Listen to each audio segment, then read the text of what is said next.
안녕하십니까? 배팅 부동산 2024년 주거 종합 계획 중에서 주된 목적은 매매 가격 상승이 아닌가 진행하도록 하겠습니다. 2024년 주거 종합 계획에 이런 표가 있습니다. 이 표를 잘 보시면 연도별 주거 지원 실정 및 계획인데 지금 단위는 만 가구입니다. 가구당 혜택이 어떻게 돌아가는가 표로 정리한 건데 한계가 있죠. 사실은 금액이 더 중요할 수가 있는데 만 가구가 단위입니다. 공공임대하고 공공지원 지금 2024년에 좀 전반적으로 줄어든 그런 모양새인데 반면에 공공분양 사업 승인은 많이 늘어나 있는 상태입니다. 그러니까 요거는 참고로 보시고 제가 말씀드리고자 하는 것은 여기서부터입니다. 주거, 급여, 수급 요거 엄청나게 가파르게 증가하고 있는데 요거는 좀 중요한 문제라서 다음 시간에 제가 별도로 말씀을 드리도록 하고 오늘은 기금 대출 모든 대출 이야기하는 게 아니라 기금 대출, 저금리 대출 요거 구입 자금하고 전월세 자금하고 나눠서 혜택 보는 가구 수가 나와 있는데 2024년을 보면은 전월세 자금이 많이 줄고 전월세 자금 혜택을 보는 가구 수가 많이 줄고 대신에 구입 자금 혜택을 보는 사람이 많이 늘어난 모습을 볼 수가 있습니다. 그래서 이걸 보고 구입 자금 이제 PF 살리려고 정부에서 작정하고 돈 풀어서 주택 구매하라고 하는구나 라고 볼 수도 있겠으나 꼭 그렇지만은 않습니다.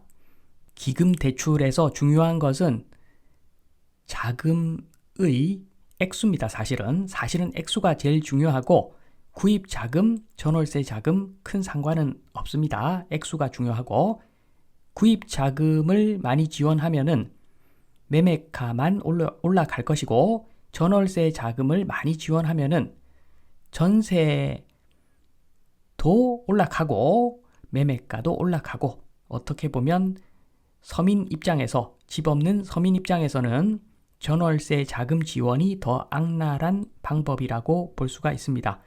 요걸 좀 부연 설명드리면 한국 아파트 가격은 국가가 정할 수 있죠. 옛날처럼 GDP가 팍팍팍 올라가던 시대가 아니기 때문에 국가에서 주택 가격을 얼마든지 좌지우지할 수가 있습니다.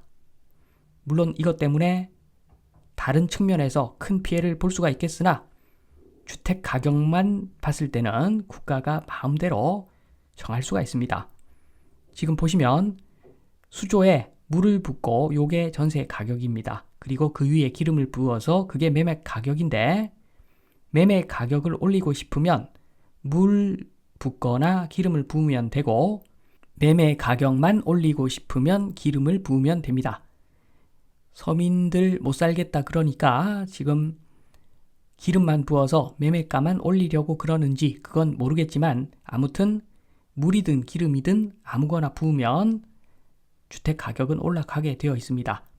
만약에 가격을 올리고 싶다 그러면 물을 많이 붓든 기름을 많이 붓든 하면 되고 그 방법은 금리를 내리고 평균 DSR 같은 이상한 제도를 도입해서 DSR 이런 규제를 완화해주면 됩니다. 반대로 집값을 좀 잡고 싶다 그러면 물, 기름 안 넣으면 됩니다.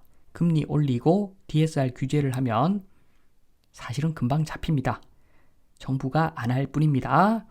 문재인 정권 집값 잡는다고 했지만 사실 그 사람들이 평균 DSR이라는 괴뢰적인 이상한 제도를 도입했고 대출도 그 시대에 제일 많이 늘었습니다. 그래서 카멜레온 같은 행동을 한 거죠.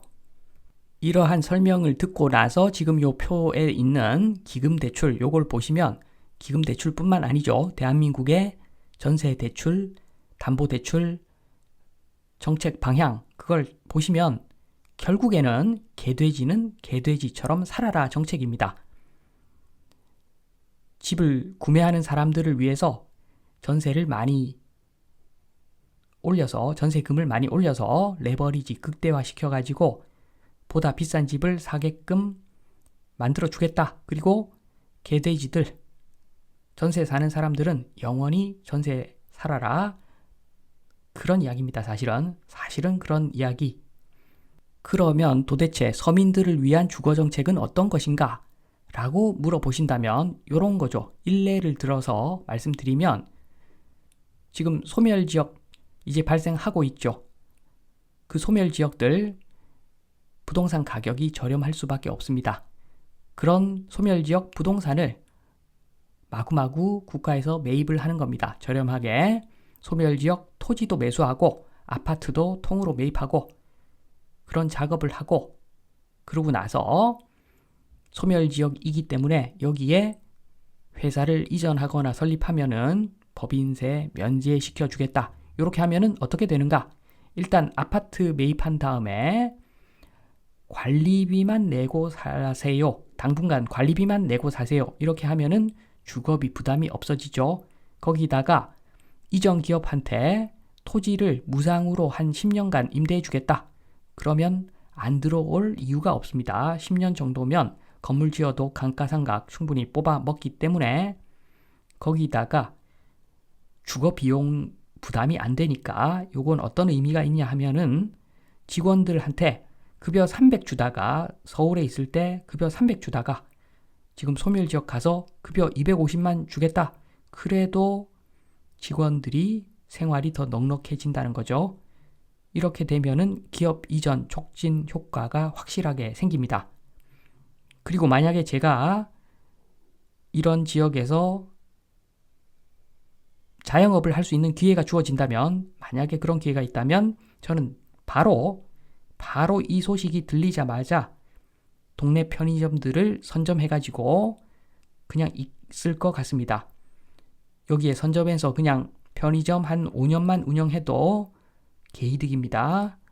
돈이 도는 동네라고 보시면 됩니다. 주택에 많은 부담을 할 필요가 없기 때문에 그 많은 돈들이 소비 촉진에 기여할 수 있는 그런 동네라는 겁니다. 그래서 애지간한 대도시 편의점보다 이런 곳의 편의점이 아마 수익이 더 좋을 것 같습니다. 그러면 저보고 누가 이렇게 말씀하시겠죠. 이런 식으로 하면은 이게 공산주의 아니냐? 자본주의에서 이게 말이 되느냐? 말이 되죠. 말이 됩니다. 지금 미국 하시는 거 보십시오. 반사회주의, 반은 사회주의적인 정책들이 사실은 많습니다. 그리고 주거라고 하는 것은 의식주, 기본권입니다. 기본권. 자본주의, 자산투자 좋죠. 그런데 그 자산투자 중에서 굉장히 다양한 자산투자의 방식 중에서 대한민국은 거의 부동산에 올인하고 있는 국가이기 때문에 기본권마저 보장이 안 되는 겁니다. 그래서 그렇게 할 것이 아니라 투자할 수 있는 시장은 당연히 열려져 있습니다. 아파트 아니더라도 지금 보시면은 아파트 같은 집합 건물 좋아하시는 분들 제가 유일하게 추천드리는 건물이 시그니엘입니다. 시그니엘 정도 되면 저것은 투자할 만한 대상입니다. 오른쪽에 있는 특수한 지역에 있는 특수한 위치에 있는 단독주택만큼이나 왼쪽에 있는 시그니엘도 투자할 만합니다. 왜냐하면은 이런 물건들은 세계 인구 중에서 몇 명만 마음속에 꽂히면 그때는 월세, 수익률, 임대 수익률 이런 게 문제가 아니죠. 그냥 매수할 수도 있습니다. 1000억, 1조 뭐가 문제겠습니까? 요게 1조에 거래된다. 한 칸인데 1조에 거래된다. 뭐가 문제가 됩니까? 서민 경제에 아무런 영향이 없습니다. 충분히 이런 시장이 열려져 있는데 왜 서민들을 괴롭히나? 이게 안 된다는 거죠. 지금 보시면 대단지 아파트인데 엄청나게 많은 사람들이 연관되어 있죠. 이런 대단지 아파트인데 제가 누누이 말씀드리지만 별 가치가 없습니다. 가치는 꽝이죠, 한마디로. 그런데 고가 분양을 합니다. 그런데 세대수가 많습니다. 수천 세대 됩니다. 그 의미는 엄청난 이권이라는 겁니다.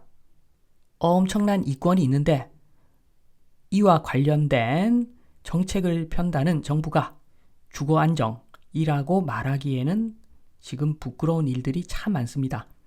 전세 제도와 대출 이 자체가 정말로 낯뜨거운 일이라고 볼 수가 있는데 그것은 결국에는 집으로 장사 좀 잘 해 먹어라. PF 문제도 해결해라. 이런 의미가 되는 것이다. 알만한 사람은 다 아는 이야기 잠시 드리면서 오늘은 이것으로 마치도록 하겠습니다. 감사합니다.